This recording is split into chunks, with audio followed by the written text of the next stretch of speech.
Welcome to the deep dive. We have a really just a fascinating stack of sources for our mission today. We really do. It's a heavy one. Yeah, it is, because we're tackling something you probably experience literally every single day, which is the modern grind. Right. But, instead of just giving us another set of productivity hacks, this material poses this profoundly heavy question about your daily life. And that question is simply, are you living as a human? Or are you just operating as a resource? It's such a striking premise. Yeah. Because it doesn't look at these sweeping, dramatic moments in life to find the answer, Yeah. It looks right at the mundane, everyday routines that we all just accept as totally normal. Okay, let's set the scene for the listener, because this is something almost everyone can relate to. So it's 9 a.m., you open your laptop. Right, the daily ritual. Exactly. And not because you inherently desire to, but because it is time to start the machine. The inbox chimes. There's a task list waiting for you. A deadline looming. A calendar just full of meeting invites. Yes. And from the outside, everything is working flawlessly. You're checking the boxes, clearing the queue. In the eyes of the system, you are, quote-unquote, useful. You're creating value. Which is exactly how we're conditioned from a very young age to measure a successful day. But the focus of our sources here is on this split second, this tiny, almost, imperceptible moment when you just pause. Like when a meeting ends early. Right. Or you're just waiting for a file to download. You aren't thinking about the next email. You aren't looking at performance metrics. And in that 1 second of silence, this incredibly heavy question just bubbles up. What am I? Exactly. Not what do I do, but what actually are you? Are you a complex, vibrant person, or are you just a function in a larger system? It's that exact moment. The machinery pauses, and the existential dread just rushes in. Yeah. Because what we're really talking about here is the fluidity of human nature. There is a deep philosophical argument here, rooted heavily in existentialist thought, that humans don't have a fixed, prepackaged essence. So, meaning we aren't just born as one concrete thing. Right. As Jean-Paul Sartre argued, we essentially become what we repeatedly do. Our daily actions literally forge our existence. Wow. Okay, so when you apply that mechanism to the modern workday, the implications are honestly kind of terrifying. They are. Yeah. Because if you spend 80% of your waking life operating as a highly optimized tool for production, you don't just act like a tool. You fundamentally become one. Precisely. And Albert Camus touched on this too, this idea that humans are desperate for meaning, but we often substitute function for meaning. Okay, let's unpack this, the psychological roots of this mindset. Because to understand how we got to this point where we view ourselves as, utility-driven tools, we have to look back at how our perception of value is constructed right from childhood. Yeah, there is a massive psychological shift that happens as we age. Before the industrial grind completely took over our collective mindset, the philosophical gold standard, and we can look at Immanuel Kant here, was that a human being was an end in themselves. Not a means to an end. Exactly. Not a means to an end. Think about how you look at a young child, like a toddler. Right. You don't look at them and think, what is their output today? Did they hit their daily block stacking quotas? No, of course not. They just exist, and that existence is entirely enough. Right. They have intrinsic value simply because they are human. Yeah. They don't have to prove their worth by producing anything.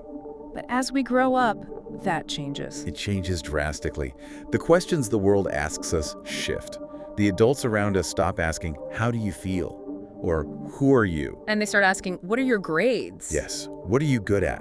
What college you're getting into? We slowly learn that love, praise, and attention are tethered directly to our output. It's like we start treating ourselves like smartphone batteries. Oh, that's a great way to put it. We only feel good or valuable when we are fully charged, glowing green, and outputting energy for someone else to use. Exactly. But okay, I have to push back a little here. Isn't it completely natural to feel good when we succeed? If I ace a project or close a big deal, I get a rush of dopamine. It feels amazing. If I mess it up, I feel terrible. Right, it's biology. Yeah, isn't that just basic human biology? Yeah. Why is it considered dangerous to enjoy success? That's a really important distinction to make. Mm-hmm. Feeling good about a success, getting that dopamine hit from a job well done that isn't the problem in isolation. No. The danger lies entirely in the repetition and the neurological hardwiring that follows it. If you repeat this cycle of reward and punishment every single day for decades, a very specific connection gets fused in your brain. Like a literal rewiring. Yes. Valuable becomes strictly and exclusively equated with producing. You stop separating your intrinsic self from the external outcome. So the mechanism is that I don't just do the work anymore, my identity becomes the work. Precisely. The dopamine loop of clearing an inbox or, getting a glowing performance review blurs the line between I did a good job and I'm a good person. Oh, wow. Yeah. And when you fail, you no longer process it as, oh, I made a mathematical error on that spreadsheet. You internalize it as I am not enough. The failure becomes your identity. Because you don't have any other metric for yourself. Exactly. Nietzsche warned about this specifically. He talked about becoming a slave to value, but specifically imposed value. Meaning value that someone else defined for you. Right. You stop asking the foundational question, who am I? And instead you ask, am I worthy? Based on a rubric that a corporation created. That's wild. You are essentially evaluating the worth of your own soul using a company's quarterly KPI targets. That is exactly what happens. Here's where it gets really interesting, though. This internal psychological shift doesn't just happen in a vacuum. Right, it's structural. Yeah, we start looking at ourselves as resources because we live in a system that is explicitly designed to treat us like one. 100%. We are operating within a massive social machine. If you synthesize some of the sociological thinkers in our sources, like Karl Marx, for instance. Right, the idea of human labor. Yes. He pointed out that in our current economic reality, a human being is stripped of their centrality. They become merely a replaceable unit of labor in the production process. Just an optimizable part. We used to use the metaphor of a cog in a machine for this. But, a cog is physical, it has friction. It feels a bit outdated today. What's a better metaphor for today, you think? Today, it feels more like we are API endpoints in a software architecture. Oh, wow. That is a much more accurate way to look at it. Right. An API endpoint sits completely idle until a request pings it. The second the ping comes in, it instantly spins up, processes the data, spits out the deliverable, and then drops back to idle. Just waiting for the next ping. Exactly. Its entire existence, its only reason for being, is defined by its response time and its uptime.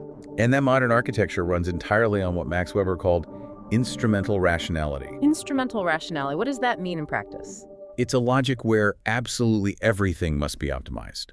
Lower costs, higher speeds, maximum efficiency. In a system governed entirely by instrumental rationality, human well-being is no longer the end goal. The human is just the biological hardware used to run the efficiency software. Right. This is where it gets incredibly insidious, because this instrumental rationality hasn't just stayed at the office. It has completely infiltrated our private lives. Oh, absolutely. Think about how we treat sleep now. We don't just go to bed because we're tired. No, we have to track it. Yes. We wear smart rings and biometric watches to give us a sleep score. We optimize our REM cycles. We are project managing our own biology so we can wake up and be a more efficient API endpoint the next day. We even do it with our leisure time. Exactly. You can't just knit a sweater or bake sourdough bread because it's fun anymore. The immediate cultural pressure is always there. You should start an Etsy store. You should monetize that. Make a TikTok channel about it. We are constantly turning our intrinsic joy into external use value. And what's crucial to understand about this mechanism is how invisible the coercion is. This is where Michel Foucault's observations are really chilling. Yeah, Foucault's ambient coercion. Right. Modern power structures don't actually need to force you to work harder. There's no overseer with a whip threatening you to optimize your sleep or monetize your hobbies. Right. Instead, the system creates an ambient environment where you actively choose to self-optimize. It's the LinkedIn effect. You aren't explicitly forced to take a coding boot camp on your weekend or listen to productivity podcasts on your commute, but you see the standards rising around you. You see everyone else polishing their personal brands. Exactly. And Jean Baudrillard adds to this by saying, we become images of value. We aren't just people moving through the world anymore. We are our curated CVs. We are our polished social media profiles. We manage our personalities and our skills the exact same way a corporate board manages a product launch. Yes. So for the listener, think about your own KPIs and self-evaluations. Society asks for use value, not meaning. So the question shifts. It's no longer just, does society see me as a resource? The deeper, much more troubling question is becoming a resource the actual condition for survival in this system? Right. Because if you have to become a tool just to pay rent, buy groceries and get healthcare, you do it. You optimize. You become the endpoint. Which leads directly to the psychological fallout. Yes, of paradox. Because we're so deeply conditioned to self-optimize and produce all the time, Yeah. a really strange paradox occurs the absolute second that the machine stops. The existential drop. Exactly. The system breaks down when the metric is removed. Everyone has felt this. Just picture the scenario for a second. It's 2 p.m. on a Sunday. Okay. The chores are done, the laundry is folded, the inbox is temporarily clear. You sit down on the couch.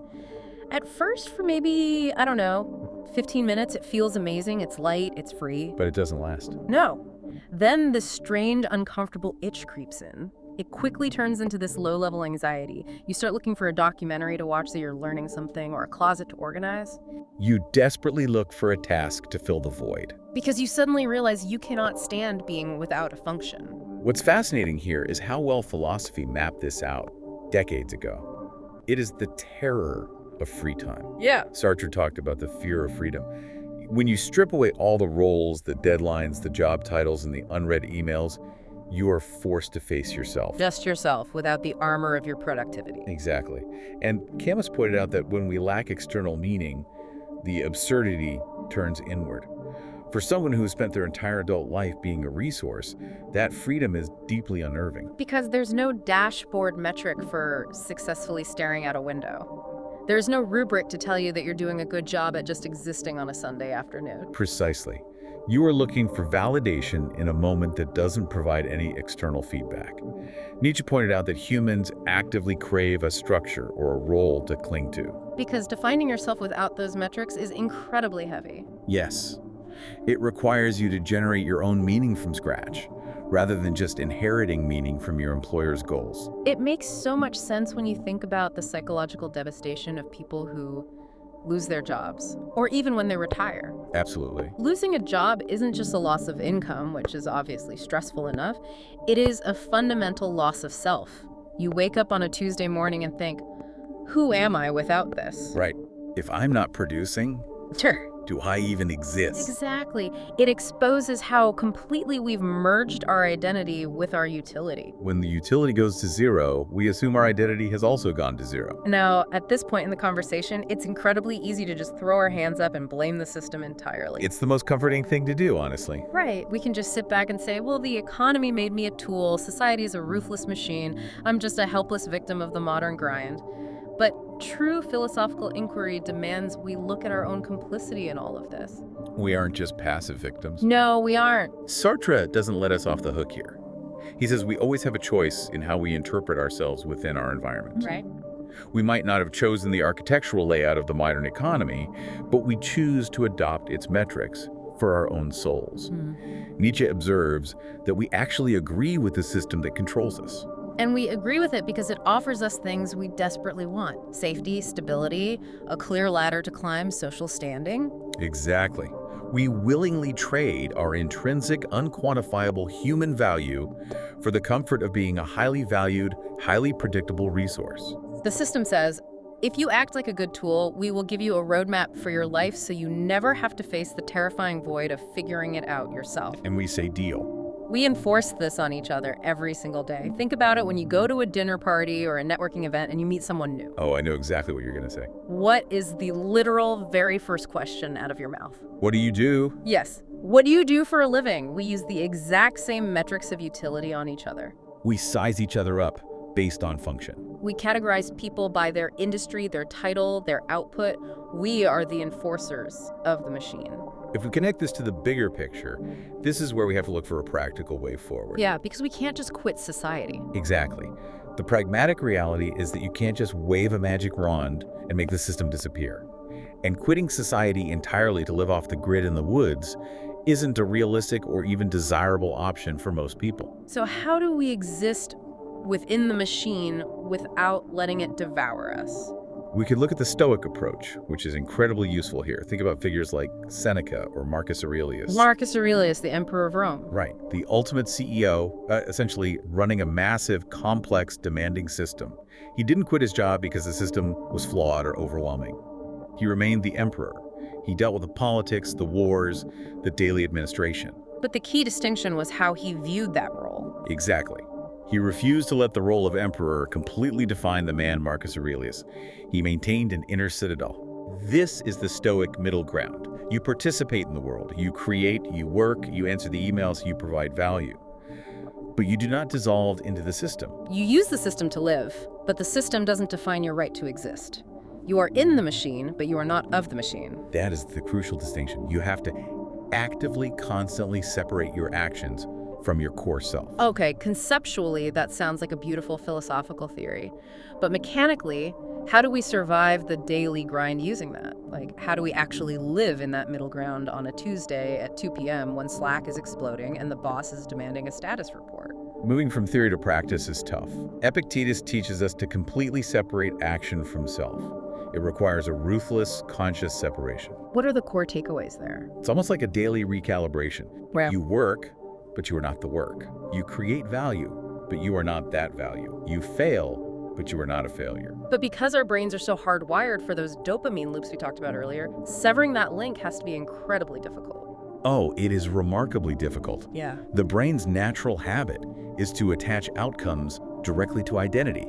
It takes active, conscious effort to break that habit. Right. Nietzsche says a truly strong human creates value in the world, but possesses the internal fortitude to not be swallowed by the value they create. And there is a really specific, tangible strategy from the text for building that exact fortitude. The zero function strategy. Yes, the zero function strategy. It's not about going on a 2-week silent retreat. It's about actively creating micro moments in your daily life where you have absolutely zero function. No goals, no performance. Exactly. No value to prove to anyone, not even yourself. It is about intentionally sitting in that exact uncomfortable void we talked about earlier, that Sunday afternoon itch, and leaning into it. Right, and it's important to clarify what this actually looks like. Watching a Netflix documentary isn't zero function because you're consuming content to fill the silence. Yeah, that's still an activity. Even a lot of modern meditation isn't zero function because you're actively trying to, lower your blood pressure or achieve mindfulness. It's still a goal. You're still optimizing. Right. Zero function is literally sitting on the couch, staring at the ceiling, and doing absolutely nothing. And your brain will scream at you, the anxiety will flare up, you will feel totally useless. But that's the point, isn't it? Yes. The purpose of this isn't relaxation in the traditional sense. The purpose is to sit in that void just long enough for your brain to realize a profound biological truth. That you don't die when you stop producing. Exactly. You still exist even when you aren't functioning as an API endpoint. Your value doesn't drop to zero just because your output is at zero. You are proving your intrinsic humanity to yourself. You are breaking the dopamine loop that says output equals survival. Exactly. You are retraining your nervous system to understand that you are an end in yourself. So if we pull all of this together and look back at the journey we've taken today, we started by exploring how both our modern economic structure and our deeply ingrained psychology conspire to turn us into optimizing machines. Right. The mechanisms of it all. Yeah, the dopamine loops, the instrumental rationality, the LinkedIn panopticon where we willingly upgrade ourselves. And then the terror of the void. Yes, the existential dread of free time when we don't have a rubric to tell us we're doing a good job. And we ended with this highly practical, stoic strategy of participating in the world, working, creating, living without being swallowed whole by the roles we play. It really is a fundamental recalibration of how we view our place in the world. So what does this all mean for the listener? To really test if you are internalizing this, there's a culminating question from the text you can ask yourself today. Okay, what is it? If everything you created every single day suddenly disappeared, your spreadsheets, your projects, your social media presence, your entire lifetime of output, what would be left that you can still genuinely call yourself? Wow. That is a question that sticks with you long after the laptop is closed. And I want to leave you, the listener, with one final thought to mull over, kind of building on what we've unpacked today about how we optimize everything. Sure. If our true humanity, our actual intrinsic selves, are found in these zero function moments, take a look around at your physical environment right now. That's a great exercise. Look at your home, your apartment, your city, your digital spaces. Are these environments actually designed to let you just be? Or if you look closely, are they entirely engineered to simply recharge you, distract you, and optimize you, just so you can go back to doing? Are they spaces for living or just prep for the next task? Exactly. Is your living room actually a space for living, or is it basically just a charging dock for a human battery? keep an eye on those spaces. It completely changes how you view the architecture of your own life. It really does. Well, thanks for taking this deep dive with us today. Take a moment, put down the metrics, sit in the void, and just exist. We'll catch you next time.